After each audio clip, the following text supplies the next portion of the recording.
We are a society of consumers, which is great in a sense because it's what keeps our economy moving. When we think about the large and complex capitalist society we live in, it's sometimes easy for us all to feel as if we're just small, insignificant pieces in this massive economic machine. But we've all been engines to this system for most of our lives.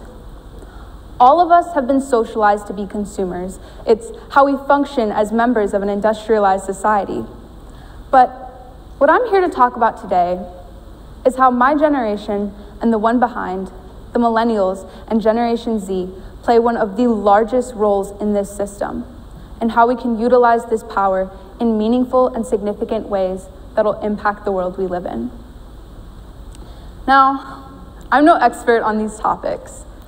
I don't have an extensive education in business or economics, but as someone who has spent my entire life in this system, I do have a perspective, and I would like to start a conversation. I want everyone to think about the commercials you were exposed to on cable TV when you were younger. Growing up, I used to watch a lot of Cartoon Network, and what always stuck out to me as much as the Tom and Jerry reruns were the repetitive commercials that were played every 15 or so minutes. These commercials would advertise a wide variety of toys, breakfast cereals, light-up sneakers, and every other product in between. And what I can recall the most is that each commercial was bright, vibrant, and impressionable enough to inspire a younger me to leap up out of my seat and beg my mom to buy me whatever had just been advertised. When we would go grocery shopping later in the week, I would remember those commercials. And after a public barrage of tears and pleading and my mom rolling her eyes, she would finally give in and allow me to put the desired product into the cart. So, what exactly does that show us? Businesses understand the power of the youth as a consumer base. It may not come as a surprise to everyone at this point in time, but companies and brands spend billions of dollars each year on marketing aimed at youth. We are an incredibly desired demographic, and according to a report from the Federal Trade Commission from 2006, the nation's largest food and beverage companies spent about $1.6 billion in that year towards marketing their products to children. And that's just food, not including the many other industries, from clothing brands, video games, toys, beauty, to electronics, that all use marketing tactics to appeal to the younger generation. A report on children's advertising from the American Psychological Association states that an estimated $12 billion per year goes into reaching the youth market so that children and teens can view more than 400,000 commercials each year. Businesses want us. We're an incredibly desired demographic, and there are very specific reasons for this.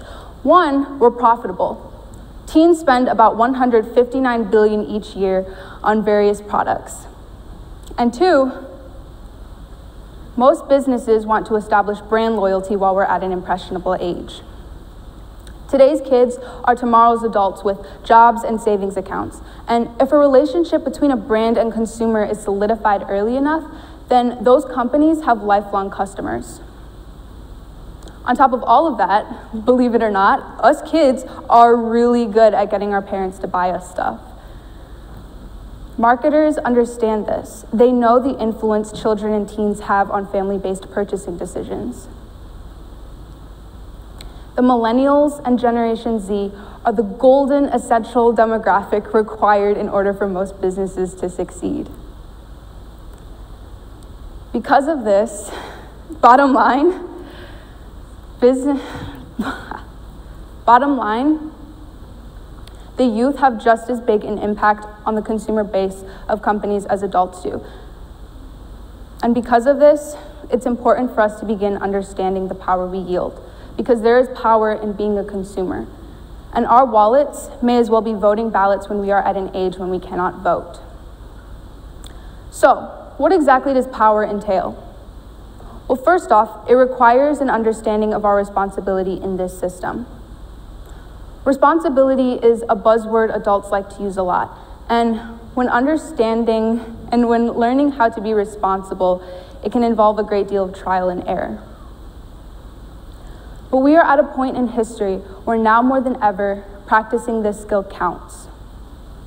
We can't afford to continue brushing off the effects of our mass consumption. As the future adults and leaders of this system and of this world, we have a responsibility to workers, the environment, and our potential children to be conscious consumers and actively speak up and demand honest, ethical, renewable, and transparent business practices. We need to begin understanding the role we play in this system and avoid passive consumerism. So, what exactly is passive consumerism? Well, I like to define it as the pliant acceptance in spending money towards businesses without knowing or wanting to know how that product was made or the impact it had on the workers or environment that helped make it. It's the acceptance or unwillingness to speak out on unethical business practices. It's the comfort of ignorant bliss.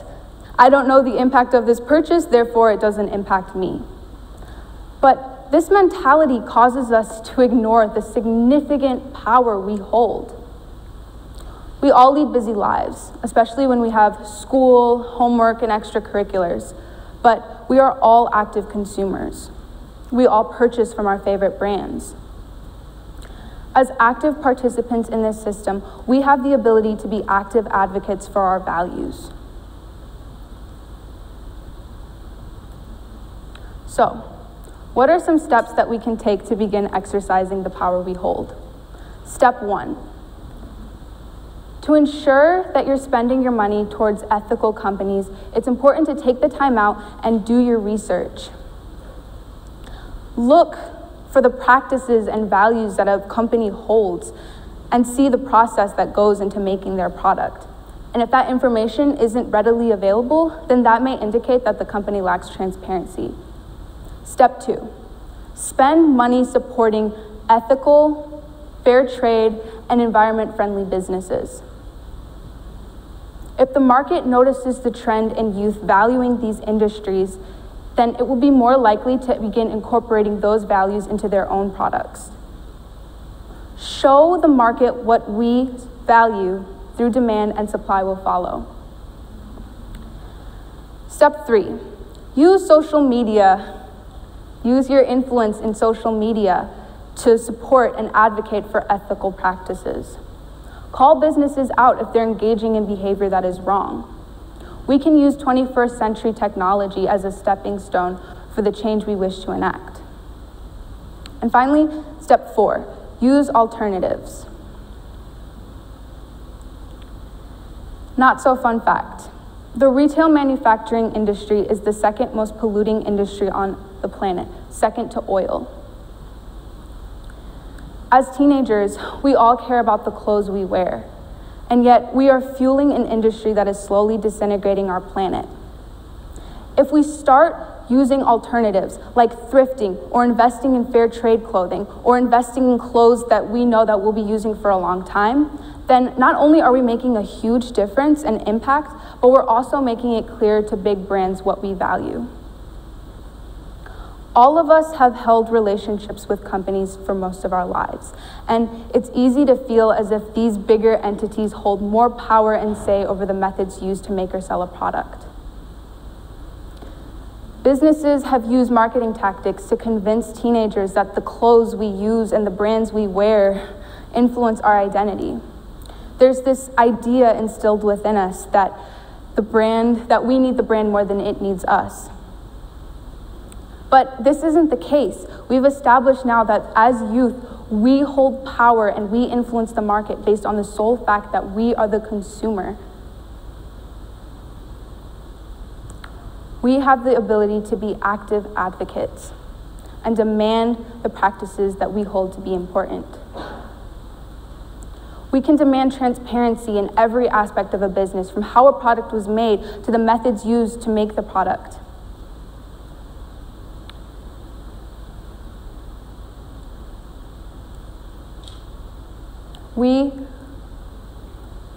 The youth will inherit the earth, and one day we will be the ones implementing the change that we want to see. We will be the future CEOs, entrepreneurs, politicians, and policymakers. And if we begin practicing and advocating for the values we hold to be important, then we can begin to practice this change. We are Generation C. We are the consumers, we are the future, and we are powerful. Thank you.